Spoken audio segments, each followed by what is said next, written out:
बिस्मिल्लाहिर्रहमानिर्रहीम। शुरू करता हूँ अल्लाह के बाबरकत नाम से जो बड़ा मेहरबान नहायत रहम करने वाला है। प्यारे नाजरीन, अल्लाह रब्बुल इज़्ज़त कुरान मजीद में इरशाद फरमाता है, ऐ ईमान वालो, इस्लाम में पूरे के पूरे दाखिल हो जाओ और शैतान के नक्श कदम पर ना चलो, बेशक वो तुम्हारा खुला दुश्मन है।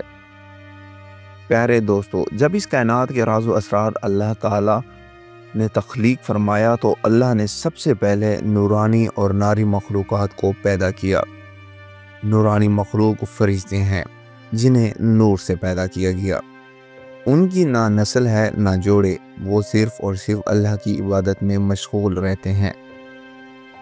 दूसरी नारी मखलूक जिन्नात हैं जिन्हें आग से पैदा किया गया। ये ज़मीन पर इंसानों से हज़ारों बरस पहले मौजूद थे। रवायदात में आता है कि सबसे पहले एक जिन को पैदा किया गया जिसका नाम समहून था।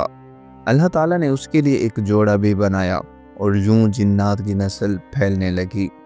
इब्तदा में ये मखलूक अल्लाह की इबादत में मशगूल रही, मगर वक्त के साथ उनमें बगावत और सरकशी पैदा हो गई।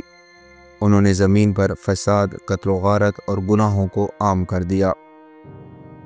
जिन्नात के सरदारों में एक बड़ा नाम चलिपा था जिसकी शक्ल शेर से मुशाबा बयान की जाती है, और उसकी बीवी तबलीग थी जिसकी सूरत भेड़िए की तरह थी।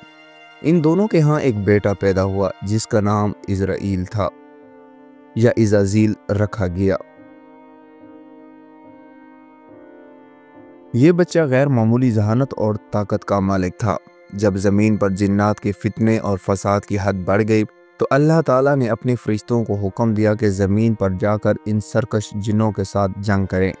चुनाचे फरिश्ते नाजिल हुए और एक अजीम मार्का बर्पा हुआ। इस जंग में चलीपा और तबलीग भी मारे गए, जबकि बहुत से सरकश जिन्नात को कैद कर लिया गया। इन कैदियों में इज़ाज़ील भी शामिल था। फरिश्ते जब इन जिन्नात को आसमानों की तरफ ले गए तो अल्लाह के हुक्म से इज़ाज़ील को ख़ास तरबियत दी गई। इसने इतनी इबादत की कि वो फरिश्तों का उस्ताद कहलाने लगा। रवायत में आता है कि वो हज़ारों साल तक जन्नत का खजानची रहा, फरिश्तों को तालीम देता और बड़े बड़े मुक़र्रब फरिश्ते जैसे जिब्राईल, मीकाईल, इसराफील और इज़राइल भी इस इल्म से हासिल करते। प्यारे दोस्तों, इज़ाज़ील की इबादत इतनी ज़्यादा थी कि इसे मुक़र्रबीन में शुमार किया जाने लगा, मगर अल्लाह ताला को सब मालूम था एक दिन यही बंदा तकब्बुर का शिकार होकर गुमराह हो जाएगा। रिवायत में है कि एक दिन इसने लोहे महफूज पर लिखा देखा, मैं अल्लाह की पनाह मांगता हूँ उस शैतान मरदूद से। ये पढ़कर वो बरसों रोता रहा और सोचता रहा कि आखिर ये मरदूद कौन होगा। मगर जब हज़रत आदम अलैहिस्सलाम की तख्लीक का मरहला आया तो असल हकीकत ज़ाहिर हो गई। अल्लाह ताला ने मुख्तलिफ जगहों से मिट्टी इकट्ठी करके आदम अलैहिस्सलाम का पेकर बनाया जो 40,000 बरस तक बेजान पड़ा रहा। फरिश्ते जब उसके पास से गुजरते तो हैरत करते, मगर अज़ीज़ील के दिल में बुग़्ज़ और हसद बैठ गया। वो इस पेकर को मारता तो अंदर से खड़खड़ाहट की आवाज़ आती। इसका दिल यही चाहता कि अल्लाह का खलीफा वो खुद बने। आखिरकार जब आदम अलैहिस्सलाम को रूह दी गई और अल्लाह ने तमाम फरिश्तों को हुक्म दिया कि आदम को सजदा करे, तो सब फरिश्तों ने फ़ौरन अल्लाह के हुक्म की तामील की। मगर अज़ीज़ील ने गरूर में आकर इनकार कर दिया। वो बोला, मैं आग से पैदा हुआ हूँ और ये मिट्टी से, मैं इससे बेहतर हूँ। ये तकब्बुर और नाफरमानी उसकी सारी इबादत को ले डूबी।